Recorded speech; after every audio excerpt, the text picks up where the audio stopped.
तो गाइस आज हम स्टार्ट करेंगे the end of bipolarity class 12th CBSE NCERT का फर्स्ट चैप्टर वर्ल्ड पॉलिटिक्स का। मैं हूँ सूर्यकांत, स्वागत है आपका वर्ल्ड ऑफ ह्यूमैनिटीज़ पे। आज हम स्टार्ट करेंगे एक बहुत ही बढ़िया चैप्टर। ये बेसिकली एक चैप्टर नहीं बल्कि एक बहुत बड़े सिस्टम के एंड होने की स्टोरी है। कोल्ड वॉर से आप सभी वाकिफ़ होंगे, सब जानते होंगे कोल्ड वॉर के बारे में। नहीं जानते तो मैं अभी एक छोटा सा एक ओवरव्यू दे देता हूँ। कोल्ड वॉर जो था वो दो आइडियोलॉजीज़ के बीच में एक कॉन्फ्लिक्ट था जो कि सेकेंड वर्ल्ड वॉर के बाद स्टार्ट हुआ, जो कि अलाइड पावर्स जो के दो मेंबर्स यूएसए और यूएसएसआर, सोवियत यूनियन बेसिकली, इन दोनों के बीच में था, क्योंकि अलाइड पावर ने एक्सेस पावर को हरा दिया था। और उसके बाद यही दो ऐसी इकोनॉमीज़ थी जो कि बहुत तेज़ी से ग्रो हो रही थी और काफ़ी डेवलप्ड थी उस टाइम पे। तो दोनों ने अपनी पावर को साबित करने के लिए एक कोल्ड वॉर नाम की का पीरियड या एक वॉर शुरू कर दी, ताकि वो दिखा पाएँ कि नहीं, मैं बड़ा तो मैं बड़ा। तो बेसिकली ये वही कहानी है, उसके अंत की कहानी है कि आखिर में कौन जीता कौन हारा। यहाँ बेसिकली यूएसएसआर जो कि सोवियत यूनियन था उसका डिसइंटीग्रेशन हो गया। डिसइंटीग्रेशन कैसे हुआ वही इसमें समझाया गया कि द एंड ऑफ बाइपोलरिटी। 12th वाले बच्चे जो सुन रहे हैं इस चैप्टर को, उनके लिए एक सजेशन है कि वो इस चैप्टर एक चैप्टर की तरह नहीं बल्कि एक स्टोरी की तरह लें, जिसमें कि बहुत सारी इन्फॉर्मेशंस है, नॉलेज है, और चीज़ों को कनेक्ट करते हुए चलें, रटने की बजाय। रटने वाला कुछ नहीं है इसमें, बहुत इजी चैप्टर है, बहुत अच्छा चैप्टर है, समझते हुए चलेंगे। चलिए शुरू करते हैं। जब 1961 में बर्लिन वॉल बिल्ट हुई, तो वो एक तरह से एक पहली चैप्टर इंट्रोडक्शन देते हैं, ये इंट्रोडक्शन ही है। जब 1961 में बर्लिन वॉल बिल्ट हुई तो वो एक शो करती थी कम्युनिस्ट ब्लॉक और कैपिटलिस्ट ब्लॉक का division. Berlin wall east block और वेस्ट ब्लॉक को डिवाइड करती थी, सोशलिज्म और कैपिटलिज्म का डिवीज़न दिखाती थी। बर्लिन वॉल एक ऐसा निशान था जिसके उस पार वेस्टर्न ब्लॉक मतलब यूएस ब्लॉक, कैपिटलिस्ट ब्लॉक शुरू होता था, और इस पार सोशलिस्ट ब्लॉक या फिर कम्युनिस्ट ब्लॉक आप कह सकते हैं, सेकेंड वर्ल्ड था। दोनों में काफ़ी राइवलरीज थी, इकोनॉमी को लेके, आर्म्स रेस, टेक्नोलॉजिकल काफ़ी गैप भी था। उसी के वजह से ये जो भी है चैप्टर है, ठीक है। बर्लिन वॉल को आखिर में गिरा दिया गया 9 नवंबर 1989 को। उसके बाद जो एक तरह से कहा जाता है कि एक कम्युनिस्ट ब्लॉक का डिसइंटीग्रेशन या फिर नीचे गिरना, ख़त्म होना, वो स्टार्ट हुआ, और 1991 में दिसंबर में यूएसएसआर डिसइंटीग्रेट हो गया। पहले समझते हैं कि सोवियत सिस्टम क्या था, आपका चैप्टर का पहला टॉपिक है। जो लोग बाकी लोग दिख रहे हैं वो इसको चैप्टर की तरह नहीं, वो भी एक कहानी की तरह लें, बहुत ही बढ़िया कहानी ही समझ लीजिए, बस नॉलेजेबल कहानी है, और काफ़ी ज़्यादा आप उसको जियोपॉलिटिक्स से कनेक्ट कर पाएंगे आज के टाइम पे। जब हम सोवियत यूनियन की बात करते हैं, सोवियत सिस्टम की बात करते हैं, सोवियत सिस्टम जो था 1971 में रशियन रिवॉल्यूशन हुआ सोशलिज्म के नाम पे, जिसको लीड किया था व्लादिमीर लेनिन। नाम सुना होगा 10th क्लास में आपने, व्लादिमीर लेनिन। उन्होंने किया था। ये बेसिकली एक ऐसा रिवॉल्यूशन था जो सोशलिज्म पे हुआ था, इगैलिटेरियन सोसाइटी के लिए। इगैलिटेरियन सोसाइटी होती है इक्वलिटी, मतलब जहाँ पे एकदम इक्वलिटी हो, कोई डिवीज़न ना हो, मतलब कोई ज़्यादा अमीर नहीं, कोई गरीब नहीं, कोई डिवीज़न, किसी तरह का डिवीज़न, किसी तरह का गैप ना हो, सबको इक्वल राइट्स हों, इक्वल चीज़ मिले, सब्सिडी मिले, वही है इस चीज़ में। तो जब 1971 में रिवॉल्यूशन हुआ, उसके बाद जो रशिया है वो एक कम्युनिस्ट कंट्री बन गया। सोशलिज्म पे की आइडियोलॉजी पे रिवॉल्यूशन हुआ, एक कम्युनिस्ट कंट्री बन गया जहाँ पे एक पार्टी का डोमिनेंस होता है, प्राइवेट सेक्टर बिल्कुल नहीं होते, जितनी भी कंपनीज होती हैं वो सब गवर्नमेंट या फिर स्टेट ओन्ड होती हैं। वन पार्टी सिस्टम होता है, वन पार्टी सिस्टम जैसे आप चाइना में भी देखे होंगे। हालांकि रशिया में भी है, जो आज के टाइम पे पुतिन जी हैं वो भी उसी पार्टी का हिस्सा है। एक ही पार्टी, मल्टी पार्टी सिस्टम नहीं ही कहा जाए कि इतने सालों से वो खुद प्रेसिडेंट हैं वहाँ के। ये वन पार्टी सिस्टम होता है कम्युनिस्ट कंट्री में, जहाँ पे स्टेट कंट्रोल होता है, सारी इकोनॉमी हो जाए चाहे जो भी हो, स्टेट कंट्रोल होता है। प्राइवेट इंस्टीट्यूशन या प्राइवेट जो भी होते हैं कुछ नहीं होता है। ये जो रिवोल्यूशन था ये एक बहुत बड़ा अटैम्प्ट था प्राइवेट सिस्टम, प्राइवेट इंस्टीट्यूशन को अबॉलिश करने का। पूरी हिस्ट्री में एक बहुत बड़ा अटैम्प्ट था जहाँ पे प्राइवेट इंस्टीट्यूशन को बिल्कुल ही ख़त्म कर दिया गया, सारी चीज़ें स्टेट ओन्ड हो गई, इनफैक्ट इकोनॉमीज़ भी। सेकेंड वर्ल्ड वॉर के बाद जितनी भी ईस्ट यूरोपियन कंट्रीज़ थी 8 ईस्ट यूरोपियन कंट्रीज़ थी, यूक्रेन जिसमें था, अभी आप देख रहे हो Estonia, Latvia, Lithuania, Baltic republics थे। इन सब पे यूएसएसआर का कब्ज़ा हो गया, कब्ज़ा कर सकते हैं, या फिर इनको छुड़वा दिया फासिस्ट आर्मी से। फासिस्ट आर्मी थी जर्मनी की, सेकेंड वर्ल्ड वॉर का, तो उसने काफ़ी जगह पे उसने कब्जा कर रखा था। उस आर्मी से छुड़वा दिया सेकेंड वर्ल्ड वॉर के बाद, और इसको अपने अंदर ले लिया, जिसके बाद ये जितनी भी कंट्रीज़ थी, इन सब की इकोनॉमी जो थी वो यूएसएसआर के मॉडल पे डिज़ाइन हो गई। इसका मतलब सोशलिस्ट या फिर कम्युनिस्ट मॉडल पे डिज़ाइन हो गई, जिसमें कि सब स्टेट ओन्ड होगा, सबका इक्वलिटी, इस सोसाइटी में इगैलिटेरियन सोसाइटी होगी, इक्वलिटी होगी, सब्सिडीज़ मिलेंगी, किसी का भी खुद का कुछ नहीं होगा, जो होगा सब सरकार का होगा। बस ये है कि आपको मिनिमम स्टैंडर्ड ऑफ लिविंग मिलेगा। ये बहुत अच्छी बात है, काफ़ी अच्छा एक आइडियोलॉजी होता है सोशलिज्म जो होता है। इसमें ना एक तरह से ये कार्ल मार्क्स नहीं देती, बहुत बढ़िया एक ये आइडियोलॉजी है। लेकिन क्या होती है इसमें, जो गवर्नमेंट होती है वो आगे चल के अथॉरिटेरियन हो जाती है। आप देखते हैं कि चाइना के क्यों इतनी जल्दी तेज़ ग्रोथ होता है, इसी वजह से, क्योंकि वहाँ वन पार्टी सिस्टम है, पॉलिसीज़ चेंज करने वाला कोई नहीं है, एक ही तरह की पॉलिसीज़ आगे आने वाले लोग चलाएंगे। जब पॉलिसीज़ चेंज नहीं होंगी तो जिस वे में जा रहे हैं उसी वे में डेवलपमेंट होगा, ऊपर नीचे नहीं आएगा, लोग सवाल नहीं उठाएंगे।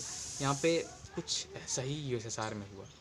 हालांकि इसको जब ईस्ट यूरोप को मिला लिया गया और बर्लिन वॉल बिल्ट हो गई, उसके बाद उधर की तरफ वेस्टर्न ब्लॉक, जैसे मैंने बताया था, इस तरह ईस्टर्न ब्लॉक या फिर कम्युनिस्ट ब्लॉक आप कह सकते हैं, कम्युनिस्ट ब्लॉक बोला जाने लगा इसको, सेकेंड वर्ल्ड कहते थे इसको। आइए इकोनॉमी की बात करते हैं कि आखिर इसकी इकोनॉमी कैसी थी। यूएसएसआर की जो इकोनॉमी थी वो उस टाइम पे सेकंड लार्जेस्ट इकोनॉमी थी।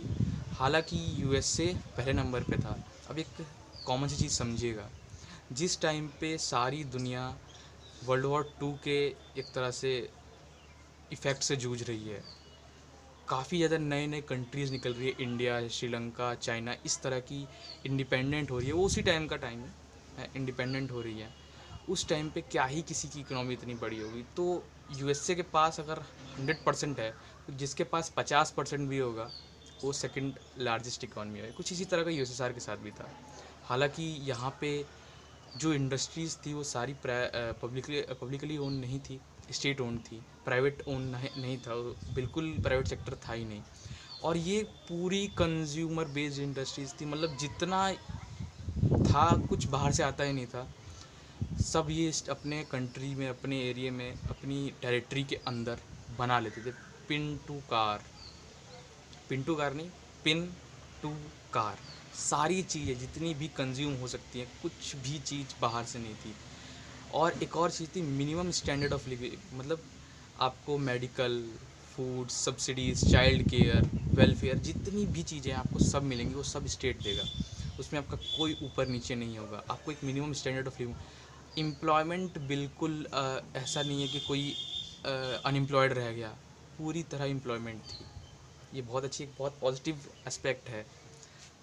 लेकिन एक होता है कि सरकार अथॉरिटेरियन हो जाती है, कुछ उसी तरह का यूएसएसआर में भी हुआ। यूएसएसआर में बहुत अच्छी चीज़ें थी, काफ़ी अच्छा चीज़ चल रही थी। लेकिन क्या था, जो कम्युनिस्ट पार्टी थी, एक टाइम के बाद, जब लेनिन का टाइम चल रहा था 1970 से 1924, उस टाइम तो बहुत हार्ड टाइम था यूएसएसआर के लिए, काफ़ी ऊपर उठा। फिर आए स्टेलिन, जोसेफ स्टेलिन, वो एक पीक पे लेके गया यूएसएसआर को उस टाइम पे। वो एकदम अथॉरिटेरियन, अपने आइडियोलॉजी के लिए एकदम पक्का, कोई सवाल करता तो ख़त्म। जिस तरह काफ़ी क्रूर जिसे कहते हैं, हिटलर से कंपेयर मत कीजिएगा, अपनी आइडियोलॉजी के लिए लड़ता था। मतलब वहाँ पे ये होता है ना कम्युनिस्ट में, कि आइडियोलॉजी पहले, बाद में कोई और, ह्यूमैनिटीज़ सब बाद में, आइडियोलॉजी ऊपर, आइडियोलॉजी रहनी चाहिए। बस वही होता है, कुछ उस तरह की अथॉरिटेरियन हो गई सरकार। जहाँ पे रशिया, जो कि 15 यूएसआर जो है ना, वो 15 रिपब्लिक्स का एक ब्लॉक था, मतलब 15 रिपब्लिक, 15 कंट्रीज़ थी उसमें, कुछ सेंट्रल एशियन कंट्रीज़, कुछ ईस्ट यूरोपियन कंट्रीज जिनके मैंने अभी नाम भी लिए, लाटविया, लिथुआनिया, जॉर्जिया, ये सब ईस्ट यूरोपियन कंट्रीज़ थी, यूक्रेन, ठीक। इन सब में जो रशिया था वही एक डोमिनेटिंग था, क्योंकि रशियन रेवोल्यूशन था, जो लीडर्स आते थे कम्युनिस्ट पार्टी के वो रशिया से थे। ये चीज़ लिखी नहीं है, मैं आपको बता रहा हूँ, जो लीडर्स आते थे वो रशिया से आते थे। तो एक तरह से दबदबा था रशिया का। तो बाकी जो स्टेट थे, जो 14 कंट्रीज़ थी, बाकी अलग अलग स्टेट थे, उनके जो लोग थे उनकी अर्ज को फॉलो नहीं किया जाता। ये सरकार जो थी अकाउंटेबल नहीं थी। मतलब जैसे आप डेमोक्रेसी में देखेंगे तो सरकार होती है अकाउंटेबल। आप कुछ सवाल पूछेंगे तो उसका आप जवाब देना उसका वो सरकार का एक मूल कर्तव्य है, एक ड्यूटी है कि आपके सवालों का जवाब दिए कि हाँ कहाँ कितना खर्च हुआ, क्या हुआ, हमारा डेवलपमेंट क्यों नहीं हो रहा है या क्यों नहीं हो रहा है। वहाँ पे अकाउंटेबिलिटी सरकार में बिल्कुल नहीं थी, जिसकी वजह से जो चाहत थी लोगों की बाकी जगह पे, जो अर्ज था लोगों की कि हाँ हम लोगों के साथ ये होना चाहिए, ये यहाँ नहीं हो रहा है, उस पर ध्यान नहीं दिया जाता था। जो लोग थे वो अपने इमोशंस को एक्सप्रेस करने के लिए, मतलब राइट टू एक्सप्रेशन भी नहीं था, जिस तरह की डेमोक्रेसी में लोग चिल्लाते हैं कि right to expression, right to speech, कुछ नहीं था वहाँ पे। लोग अपनी बातों को जोक्स और कार्टून्स में समझाते थे, मजाक के तौर पे, कि ये एक मजाक के तौर पे अपने फीलिंग्स को एक्सप्रेस करते थे बेसिकली लोग। कुछ इस तरह का सिस्टम था जो कहने को यूएसएसआर एक 15 रिपब्लिक्स का एक ब्लॉक था, लेकिन डोमिनेटिंग वन रशिया था, जिसका एक हम लोग कह सकते हैं कि एक हमें वो ज़रूरत भी देखने को मिली कि एक बुरा सेटबैक भी देखने को मिला। बेसिकली सोवियत की यूनियन की इकनॉमी को या फिर सिस्टम को रिफॉर्म की ज़रूरत थी, जो कि नहीं आ पा रहा था। कम्युनिस्ट पार्टी एकदम एक बंद के रह गई थी कि यही हमारी आइडियोलॉजी है, इसके बाहर अपने को जाना नहीं है।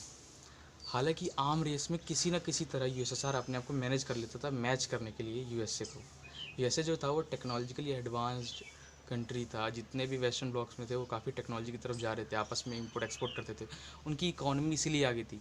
नेटो जो बनाई थी एक मिलिट्री अलायंस था, है बेसिकली है, अमेरिका ने बनाया था वो, उसके तहत काफ़ी ज़्यादा ट्रेड होता था, टेक्नोलॉजिकली काफ़ी एडवांस थे। हालांकि यूएसएसआर भी आर्म्ड रेस में या इकोनॉमी में किसी ना किसी तरह मैनेज कर लेता था, लेकिन जो अर्ज थी पॉलिटिकल या इकोनॉमिकल, एक चाहत थी, एक इमोशन था, एक जो लोग नीड थी उसको या सिटीजन्स के नीड्स को फुलफ़िल नहीं कर पा रहा था यूएसएसआर।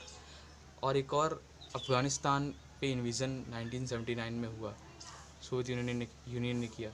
उसके बाद यूएसएसआर की जो इकॉनमी थी वो धीरे धीरे स्लो डाउन होने लग गई, दिक्कत आने लग गई, क्योंकि जो यूएसएसआर की इकॉनमी का मोस्टली फंड था, पार्ट का जो फंड था वो डेवलपमेंट में जाता था कि सैटेलाइट स्टेट्स, मतलब जितनी सेंट्रल एशियन या फिर ईस्ट यूरोपियन कंट्रीज़ थी उसमें आर्म्ड रेस, ताकि वो मैच कर पाए आर्म्स, क्योंकि उन लोगों को रहता था ना कि हम लोग जितना जितना ज़्यादा आर्म्स या फिर वेपन्स बना लें ताकि हमारे सामने वाला हमसे आगे ना निकले या फिर हम पे हमला ना कर दे, या फिर वो इस डर में रहे कि हमसे ज़्यादा उसके पास वेपन्स हैं। ठीक है, इस तरह का सिस्टम था, जिसके बाद अथॉरिटेरियन हो गया था काफ़ी ज़्यादा सिस्टम यूएसएसआर का, और यही एक वजह बनी डिसइंटीग्रेशन की। नेक्स्ट टॉपिक में हम पढ़ेंगे गोरबाचेव एंड द डिसइंटीग्रेशन। यही है वो कहानी, कैसे डिसइंटीग्रेशन हुआ, ये उसका बैकग्राउंड था। एक नेगेटिव पॉइंट था, पॉजिटिव पॉइंट तो आपने देखा कि बिल्कुल अनएम्प्लॉयमेंट नहीं थी, काफ़ी ज़्यादा डेवलपमेंट था। ठीक, एक नेगेटिव था कि अथॉरिटेरियन हो गई थी, लोगों के अर्ज को फॉलो नहीं कर रही थी। नेक्स्ट टॉपिक में हम लोग पढ़ेंगे कि कैसे डिसइंटीग्रेशन हुआ, क्या क्या वजह थी, और गोरबाचेव का क्यों नाम है। ठीक है, तब तक के लिए थैंक यू। नेक्स्ट टॉपिक में नेक्स्ट वीडियो में मिलते हैं। आप चैनल को सब्सक्राइब कर लीजिए इस तरह की जियो पॉलिटिक्स की स्टोरीज़ के लिए, और क्लास 12th की पॉलिटिकल साइंस, हिस्ट्री और ज्योग्राफी के चैप्टर्स को कवर करने के लिए। Thank you, thanks for watching, like this